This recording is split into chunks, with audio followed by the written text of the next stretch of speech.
This is the X-Zone Broadcast Network, broadcasting worldwide on broadcast affiliates and satellite program providers, including CNN Broadcast Network, Sirius Satellite Network, Star Media, Good News Radio Network, Angel Broadcast Network, Wiki Broadcast Network, and WPBN TV. For more information on the X-Zone Broadcast Network, visit us at www.xzbn.net.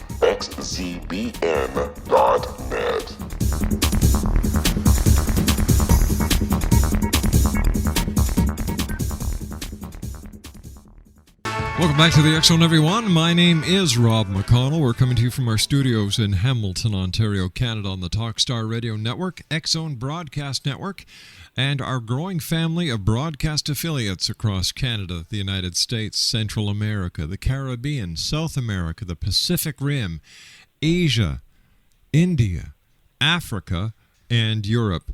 If you'd like to give us a call, our toll-free worldwide number is 1-800-610-7035. My email address is xzone@xzoneradiotv.com. On MSN Messenger, xzoneradiotv@hotmail.com, and our website, www.xzoneradiotv.com. X-Zone Nation, my guest this hour is Dr. David L. Roberts, and we're going to be talking about how ordinary American kids are being treated like terrorists. Now, when the U.S. Patriot Act was signed into law a few years ago, the initial point of the bill was to enhance the power and authority of law enforcement and protect them with a veil of secrecy. But our guest this hour, Dr. David Roberts, says abuse of this power and authority has law enforcement officers treating some kids like suspected domestic terrorists.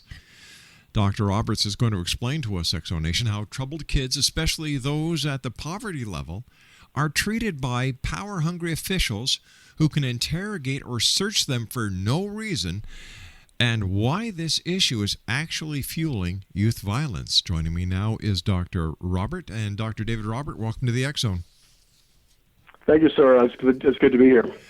Tell me, that's one heck of a statement, how ordinary American kids are being treated like terrorists because of the U.S. Patriot Act. Well, it's a very true statement to make, though, and it sounds like you covered a lot of my talking points. The easiest thing to do is for people to go online and simply, in any search engine, type in the words U.S. Patriot Act and domestic terrorism. It's all over the internet, and everything that I'm stating is absolutely provable. I've had it confirmed by a number of law enforcement officials who have actually been amazed at what I know in terms of the abuses of power and authority, especially towards juveniles, when it comes to being treated as domestic terrorists. X-Zone Nation, Dr. Roberts is the author of At the Mercy of Externals, Righting Wrongs and Protecting Kids, and Psyche Soulology, an inspirational approach to appreciating and understanding troubled kids. Doctor, in these hard economic times and these very troubled times in not only the history of the United States but other nations, including Canada, why are the kids being targeted more today than any other time in history? I think primarily, believe it or not, it's because of job security. That to me is the single most alarming factor that I've come across with all of this. I'm a resident of Mobile, Alabama, and that's as deep in the South as you can get. I lived in California for 15 and a half years and trained in East LA and Upper South Central Los Angeles, working on a gang prevention task force, and also working in the desert in Riverside County for 9 years, still in California, working with juvenile offenders and gang populations out there. In the years since I've been working with high-risk kids since 1992 through to the present, I've noticed a lot of changes relative to law enforcement and the tactics that are used. It seems like more and more since 9/11, since the Patriot Act was implemented, that a lot of funding is provided to law enforcement agencies through the Department of Justice. Doctor, please stand by. You and I have to take our commercial break. We'll be back in 2 minutes. X-Zone Nation, okay. Dr. David L. Roberts, Ph.D., is our special guest. Here's a couple of websites, www.prokidsinc.org and www.davidlrobertsphd.org. We'll be back on the other side of this 2-minute break.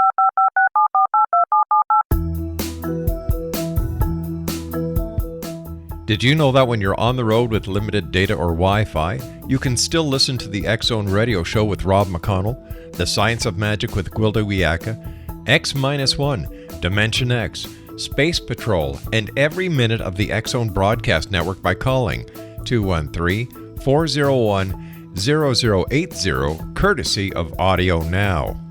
No smartphone, app, or internet needed. It saves your data plan and it's free if you have unlimited minutes.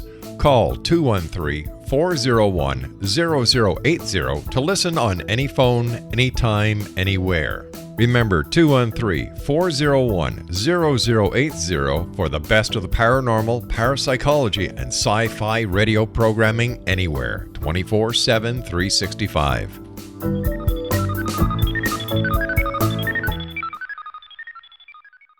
Exonation, our special guest this hour is Dr. L. Roberts. He has a PhD. He is a clinical psychologist and author. He is the author of At the Mercy of Externals, Righting Wrongs and Protecting Kids, and Psych-Soulology, an inspirational approach to appreciating and understanding troubled kids. And Doctor, before we went to the commercial break, you were giving us a bit of a background to my question about the youth gangs, and I was wondering if you could continue that, sir. Sure. I'll try to figure out where I left off. The point I was making, I believe, was that in the United States, with the U.S. Department of Justice, there's a lot of funding available for various programs. And over the years, in recent years, especially since 9/11, I've noticed that the departments of probation, especially juvenile probation, have increased drastically in number. And a lot of the funding goes to programs specifically established and run solely by law enforcement, which is kind of a little bit of a dangerous thing to me. The only way that you can get in with law enforcement is to think like they do.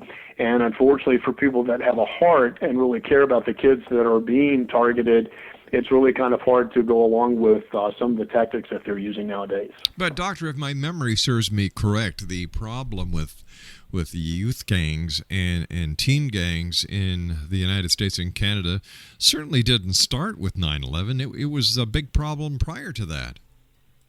Oh, absolutely. I mean, it certainly didn't start, but I do believe there's an awful lot going on nowadays relative to youth violence.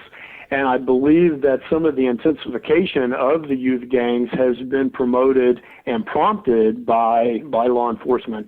Anytime you have a group of kids, especially kids, that are acting out, then when you add an element of competition to that, whereby law enforcement taunts them into eventually getting into trouble, then that just fuels the fire. And over the recent years, there's a tremendous increase in youth violence. And it suggests to me that because law enforcement are going after these kids with all they have and not doing what they're supposed to be doing to try to help them, then the kids are getting more and more out of control. Kids have to be held accountable, but at the same time, they need to be helped and to learn and to want to change by being approached in a humane sort of manner. Is it possible that we're expecting too much out of law enforcement officers? We're expecting them to be social workers as well as police officers? No, actually, that's my point that I try to raise, too. They can't be everything to all kids any more than I can. I'm a psychologist, and I don't work as a teacher as relative to education. I don't work as law enforcement. And each one of us in different roles, such as psychology or sociology or whatever, we all have a different part to play. Law enforcement's only job is to enforce the law. It's also important to recognize that there needs to be a huge collaborative effort for a number of agencies to be working together to meet the needs of these children at the same time that we hold them accountable, but give them a chance to learn from their mistakes. And by encouraging them and treating them respectfully, you can actually get the kids to a point where they're willing to consider change, if not actually make changes in their lives. Why do kids form gangs anyway? What's the psychology behind it? Is it because they're a group of kids with the same motives, the same beliefs, the same need for compassion or not compassion, but a place to belong? Is this the psychology behind the gang mentality? That's very much the psychology behind it. When you add a number of complicating factors to that mix. That's one of the things that I cover in both of my books. The first book, At the Mercy of Externals, is about the theories that I've developed over the last several years, and psyche soulology is the application of those theories. But kids are drawn to things like this, especially when they live in low-income areas where there's a lot of violence, there's a lot of criminal activity going on. Not that that happens in all low-income areas, Certainly. but it's more likely to occur within those areas. And kids are drawn to that, especially if they feel pressured.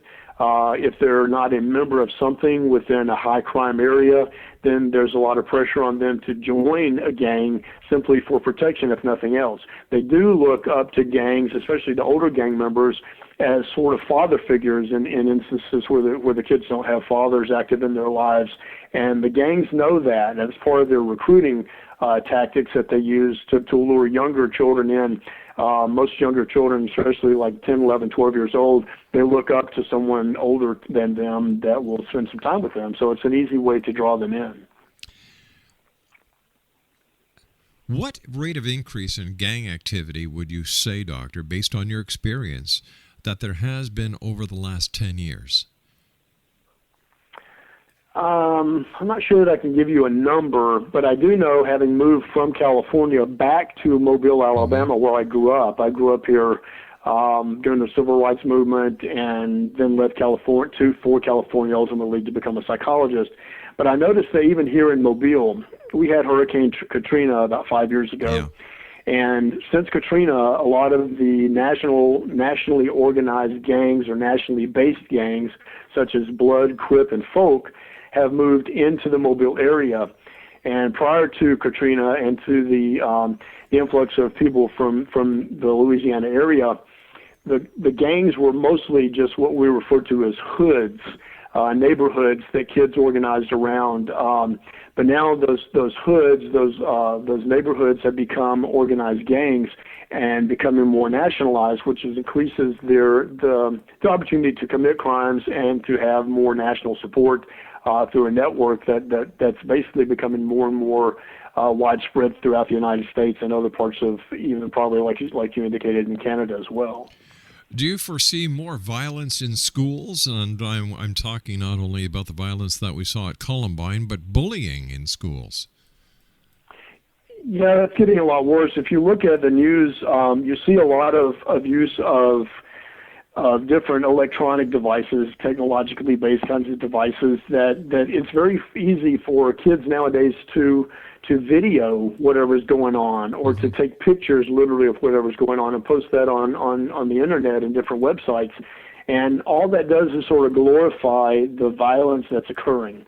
And it encourages kids more and more to act out like that. There's also the idea of not being a snitch that is promoted through a lot of the rap music. And rap music is listened to not only by the African-American community, but also by Hispanics and white children as well. Yeah. Doesn't matter, it's not related specifically to any different specific culture other than the gang culture. Exonation, our very special guest this hour is Dr. David L. Roberts. He has a PhD. He's a clinical psychologist and author. His websites, there's two websites that are very interesting, filled with information that you'll find very valuable. www.prokidsinc.org. That's prokidsinc.org. And David L. Roberts, PhD.org. That's David L. Roberts, PhD.org. I was having a discussion last week with a good friend of mine who is a member of law enforcement, and we were talking about kids using cell phones in the schools, texting and all this, and I don't understand why cell phones and texting are just not banned within the schools. You're looking for problems to happen as far as I'm concerned. Well, that's true, and what's kind of ironic about that is that kids know how to get around the rules. In the Mobile County school system, the cell phones and other kinds of devices are banned, but kids get caught with them all the time. Kids nowadays, what I'm concerned about is that younger generations, and I'm talking about young adults raising children now, there seems to be a level of what I consider moral bankruptcy, where kids and young adults, and a lot of times, like older adults too, in positions of power and authority, have a tendency to focus more on not getting caught than focusing on simply doing what's right. And with the phones and even the game devices that kids can sit in a classroom and actually communicate and text each other on game devices, people my age, I'm 56, or almost 56, and I'm way behind in terms of keeping up with technology, but so are a lot of school officials. So kids are sneaky enough nowadays that they know how to get around the rules, and these devices don't necessarily make noise. You don't have to have a cell phone ring. You can have it on vibrate. There are a lot of different ways that they can do this, and they can be texting each other underneath the desk without the teacher generally knowing, and pretending at the same time to be sitting there taking notes or listening to whatever's being presented in class. So kids are sneaky, and that's part of the problem. All right, so how do we turn things around, Doctor? Because like God bless the kids, they don't have a choice on where they're going to be born. They don't have a choice about what social status they're going to be born into. But where can we, society, best put our resources to help turn things around? One of the approaches that I've learned over the years that has proven to be extremely effective is the simple act of treating children with respect. And that's my focus. Almost exclusively, my focus is on low-income children. I'm a Medicaid provider primarily. I have other forms of insurance that we accept as forced payment. But my main focus has been on low-income kids since 1992.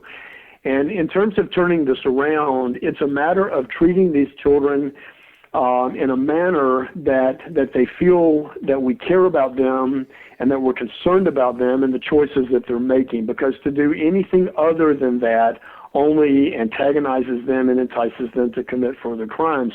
It's a matter of making sure that we don't say or do anything toward children that we wouldn't do toward another adult. If we could make that our rule, then it would be a lot better. It's also a matter of looking beyond what children are doing and seeing them for who they really are or who they really are meant to become. Nowadays, there are a lot of labels that are used, such as the bad child or a problem child or the bad kid. One of the worst labels I ever heard was a teacher that referred to a child in her classroom as an undesirable element. So when you have people using labels, those clearly reflect biases, whether we realize it or not. Doctor, stand by. We've got to take our news break at the bottom of the hour. Dr. David L. Roberts and I will return on the other side of the news as the X Zone continues from our studios in Hamilton, Ontario, Canada. Don't go away. This is the X Zone Broadcast Network, broadcasting worldwide on broadcast affiliates and satellite program providers, including CNN Broadcast Network, Sirius Satellite Network, Star Media, Good News Radio Network, Angel Broadcast Network, Wiki Broadcast Network, and WPBN TV. For more information on the X Zone Broadcast Network, visit us at www.xzbn.net.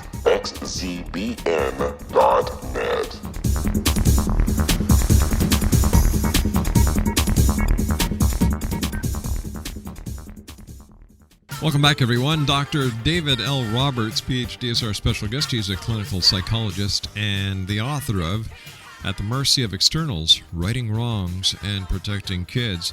You and I were talking about schools and, how some teachers are just totally disrespectful to the kids in their class. And you and I, you gave us an example.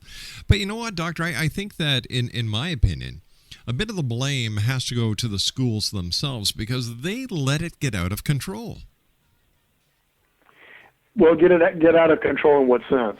Well, for one thing, schools laxed the regulations on dress code. They relaxed the regulations where it was Mr. Smith and Mrs. whatever the teacher's name is. Instead, kids are calling their teachers Dan or Sheila or by their first name. There's no respect that has been formed in the schools. I think the schools need a rude awakening, and I admire the one school board that fired all their teachers because the teachers weren't getting the grades that the kids should have been getting. And I think if more schools took a hard-fisted approach towards the teachers, the kids would benefit. I agree with you, and I think the school that you're referring to happened just recently in Rhode Island. Yes. The kind of environment that you're talking about in the schools being relaxed, we don't have that kind of environment here in the Mobile area, nor did we have that in the schools that I was affiliated with in California, because they all had dress codes in terms of uniforms and those kinds of things. And that's one of the things that people have done in recent years to try to get rid of some of the gang violence. But what the kids are always one step ahead of everybody, because even if you tell them that they have to wear, khaki pants or a khaki skirt, and they have to wear like a red, white, or blue kind of, shirt or blouse on top of that, they find other ways through jewelry. They can actually figure out how to roll up the pants leg or their sleeve or a belt that they can wear that will actually help represent or indicate what gang they represent, even in the schools. So kids are just way ahead of us in terms of even beginning to think about how to address some of these things. But the more structure that's added to the schools, that doesn't seem to be the answer. And what I was beginning to talk about in the last segment was the idea of adult roles and responsibilities. And all of these concepts are addressed in both of my books, At the Mercy of Externals and Psychosociology. I focus a lot on professions, not just parents, but people in any kind of professional role, not just teachers even, but law enforcement, say juvenile probation officers or social workers that are working through DHR systems or whatever system is handling children that are in foster care or issues of abuse and neglect. Everyone needs to be trained relative to the populations that we're serving. The thing that I did when I went into East LA and Upper South Central, I grew up in Mobile, Alabama as a white male. I knew nothing about what the lives of people were like in East LA or Upper South Central Los Angeles. I had the knowledge, the book sense relative to psychology that I had studied, but I had never known people living in war zones. And that's what these low-income areas can be, especially in larger cities. So by going into these areas, I made it real clear to the people that I was meeting with that I know nothing about your lives. So please teach me, tell me what your lives are like so that I can know you and I can know what you deal with before I can ever even begin to try to help you. And if people don't have that kind of humility and that kind of willingness, because a lot of people go in with this do-gooder kind of attitude that we know what you need and we're here to fix everything. That's just a farce. There's no way that anyone can do that without offending people and turning them off. What are some of the major problems that you discovered doing this, using your approach? The problems are like complicating factors like I was speaking about earlier, and that has to do with any form of poverty. And like you said as you began the segment, that children do not choose their parents, nor do they choose the circumstances into which they're born. And when you have kids that are growing up in dangerous areas, they grow up afraid, they grow up feeling like they have such a limited worldview that even in Los Angeles, one of the most amazing things to me in Los Angeles is that kids living no more than 10 to 12 miles away from the Pacific Ocean had never seen the Pacific Ocean. Now I'm talking about kids as old as middle school, had never been to the beach. That's how limited and closed in a lot of these communities are. When you live in poverty, it adds a lot of confusion. It adds a lot of things that are literally beyond the control of children, and in some cases they just kind of give up. They also internalize all of these factors based on fear and anger and a sense of isolation, which can result in loneliness, and they begin acting it out. It's part of the model that I have that addresses all these issues as well. And they start acting out in ways that try to help them feel better about themselves and also help them feel like they have some control over something in their lives, even if it means resorting to violence. But what about the responsibility of the parents of the children? Poverty is one thing, but you've got to want to improve yourself. You have to have the desire to succeed, or else you'll remain what we call here in Canada, welfare families, generation to generation to generation to generation. Somebody's got to break the cycle. Well, you're right, and in so many cases nowadays, the parents are not able to really take care of themselves, much less having children. And I'm not saying that all people that live in poverty represent these kinds of activities or involved in these kinds of activities or lifestyles, because not all of them are. There's some very good families that are doing the best they can Definitely. within low-income areas.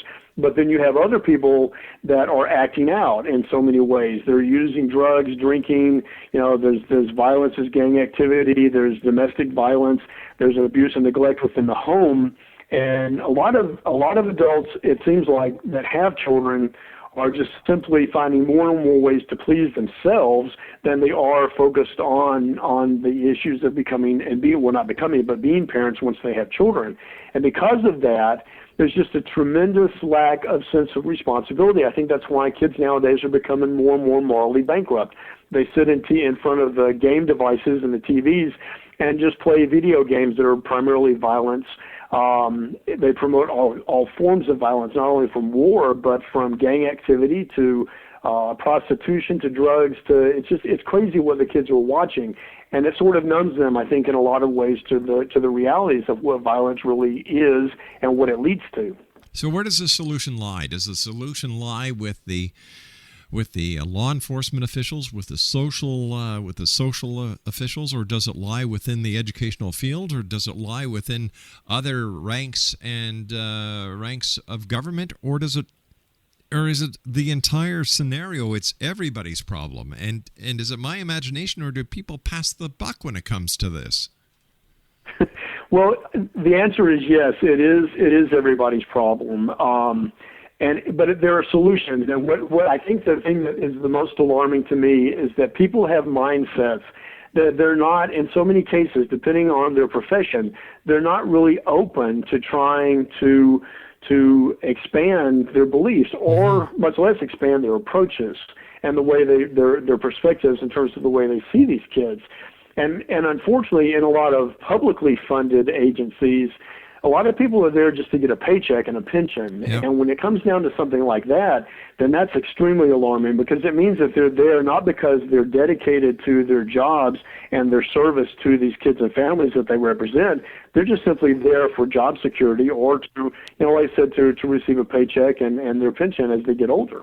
I remember talking to a child who was homeless in Toronto.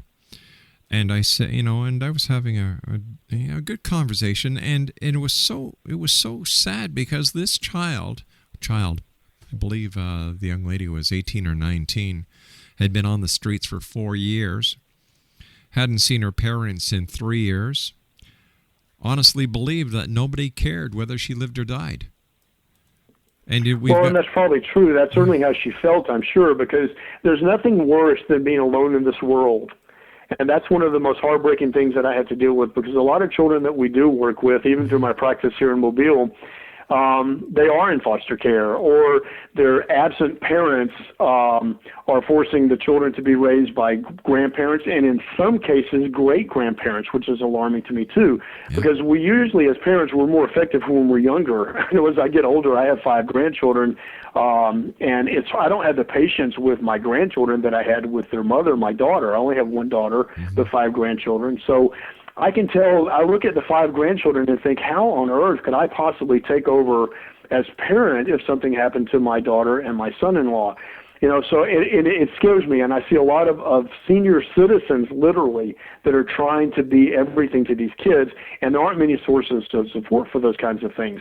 They're doing the best that they can, but they tend to be so outdated in terms of the way they see things, and compared to the way children see things nowadays, that there's a lot of conflict. There's a lot of just absolute, tension between the two, actually not even connected generations, but extended generations, that makes it hard for people to parent if you're older and raising grandchildren. I think one of the saddest statistics that I've heard is that there are more and more younger girls having babies in order to be loved. They'll even take the love of a child that they bear. And these are babies having babies. You're absolutely right, and that's one of the things I try to focus on as well, the sexual activity. And the heartbreak is that when you're a child having children, you're pregnant with this idea that this is going to be like a little doll, exactly. Or like a little puppy or a little kitten that's going to be fun to play with and take care of. until you have that child, there's no way to even begin to anticipate, the responsibility that's going to come along with that, with becoming a parent. And so because of that, one of the things that I promote, I have a program that I teach through my books and have taught in schools and in different communities and clinics in California, now in Alabama, that we address these issues with teenagers to try to help them understand adult roles and responsibilities before they get pregnant. The whole idea of abstinence, I guess it's a good thing as long as people are willing to stick to that. Mm-hmm. But I think children need to be fully informed about what their options are if they do choose to become sexually active, so that if they're going to have sex, they don't necessarily create a child in that process. That's one of the big problems with adults. A lot of people acting out sexually usually bring what I call bad gene soup to that mix. And if you're having sex with someone else who's acting out sexually and not being careful to prevent pregnancy, I think that's one of the reasons we see more and more disorders in children, such as ADHD and autism and Asperger's, and anything that's genetically based is going to get passed right down to these kids, including more serious mental and emotional problems as well. If the powers to be said, all right, Dr. Roberts, starting tomorrow, you are responsible for turning this entire system around. You have the funding, you have the means, you have the authority. How would you handle that challenge? I also have the plan, believe it or not. I'm so glad you asked me that question, because my program, Pro Kids Inc., is phase one of what I'm hoping will become a more comprehensive youth program, and it will probably end up being under a nonprofit name that I call Liberating Youth Inc. It's not set up yet. It's set up on paper, but it's not active. Everything that we do, from counseling, advocacy, redirection, and support services through my private practice under Pro Kids, will become part of Liberating Youth. But Liberating Youth will include an adult educational program for kids that have dropped out of school. Mm-hmm. We will work collaboratively with everyone we can in the communities. We will set up on-the-job training as part of their experience of being part of this program. We'll help them get an education with at least a GED or a diploma. They will leave this program in 6 to 8 to 12 months, whatever it takes, but they'll leave with job skills, things that they've actually learned to do. The jobs that we would have them working with, that will hopefully be based primarily in technology, would then generating funding for the center. So all this is all written. I've proposed grants or sought after grants through proposals in order to try to get this up and running. It hasn't happened yet, but it's all in place. And there's no doubt in my mind, based on the experiences that I've had working with kids and even with the Job Corps model here in the United States, that this program would work, but it would have to be comprehensive and it would be long-term. There are no short-term quick fixes, and it takes every agency working together, doing our individual parts in order to work collectively, collaboratively, in order to benefit the kids that we seek to serve. You and I have to take our final break, Doctor, but the way I see it is if we could pour billions of dollars into the auto industry, if we can pour billions of dollars into the insurance industry, if we can pour billions of dollars into the banking industry, because to me that's all a bank is another industry, why not take that money and better invest it into the future of the country by investing it into the kids of today?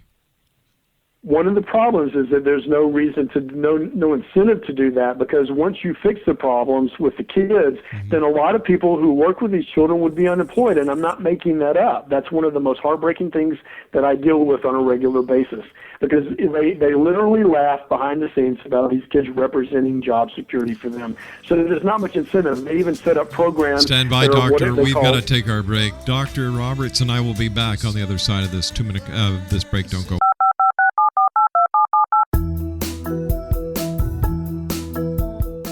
Did you know that when you're on the road with limited data or Wi-Fi, you can still listen to the X-Zone Radio Show with Rob McConnell, The Science of Magic with Gwilda Wiyaka, X-1, Dimension X, Space Patrol, and every minute of the X-Zone Broadcast Network by calling 213-401-0080, courtesy of Audio Now.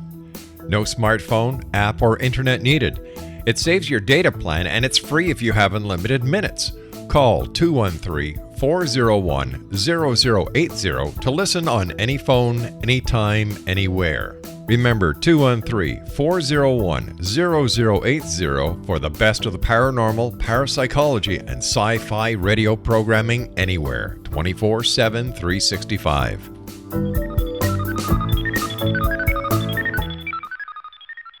You know, I'm so glad that you came on the show tonight, Dr. Roberts, because I believe that it takes people like you, sir, who have the training, you have the desire, you have the heart, and you have the interest of the child, and a plan to make things change. And you know what? We were talking briefly during the commercial break. And, you know, if there are people out there who want to keep the things the way they are because they have a job and they have job security, they don't give a damn about the kids. They shouldn't have that job in the first place. And if you are successful, which I have no doubt you will be successful, Doctor, and you make the changes and you help the children and these people are put out of jobs, well, retrain them for God's sake. Like, this is not rocket science. No, you're right. You're absolutely right. And the successes that I saw, especially in California, see, I'm not even allowed to work with the juvenile justice system here in Mobile, Alabama, because they know that I know what's going on. And because I'm not one of them, literally, even within the educational system, they're afraid of what I know. They're afraid to let me in behind their doors. All it would be is a matter of them cleaning up their own acts so that we could all work together with me as a psychologist, doing my job, the social workers doing their jobs, law enforcement and educators doing their jobs, but all working collaboratively for all of this. I saw that work in California just with what I was doing with counseling. I've been hired by Riverside County Department of Defense. What am I trying to say? Defense attorneys. Their defense system out there. That they've hired me as an expert and as a consultant on 2 capital murder cases, one of which is a former client of mine. And what we're going to do during these 2 trials that are coming up sometime in the summer is that we're going to try to present these children. They were kids at the time they committed their crimes. They're now 23. They've been housed for 5 years without going to trial, primarily because under the Patriot Act, as gang members, they're listed as domestic terrorists. These kids now look like adults rather than the 17, 18-year-old kids that they were when they committed their crimes. But we're going to use that my model as a way of trying to convince these juries that these children have to be held accountable for anything that they've done wrong. But at the same time, if we had been there for them as the adults, the caseworkers, the teachers, everyone that they needed, if we'd been there for them, they would not probably have made those decisions that they made that ended. At the very least, they're going to do life in prison, but we're trying to keep them from being executed. That's what it comes down to if this doesn't happen. We also we have to take responsibility as a society that we have dropped the ball, and we need to, first of all, say, you know what, we screwed up. Number 2, how are we going to fix our mistakes? And number 3, how are we going to try our very best to make sure that in the future it's not going to happen again? How come am I seeing things too simplistically, or is it really this simple? No, I think because so many times in society, classes of people, and there literally are classes in society, they're separated. And as long as people in the middle and upper classes are not bothered by these circumstances, they don't care about them. And that's where the mistake is.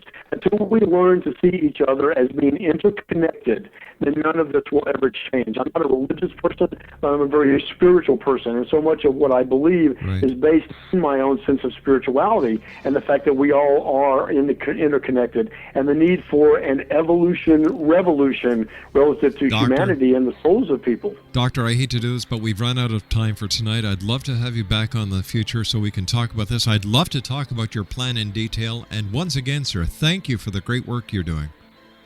Thank you very much for having me. It's my great pleasure. www.prokidsinc.org and www.davidlroberts.com.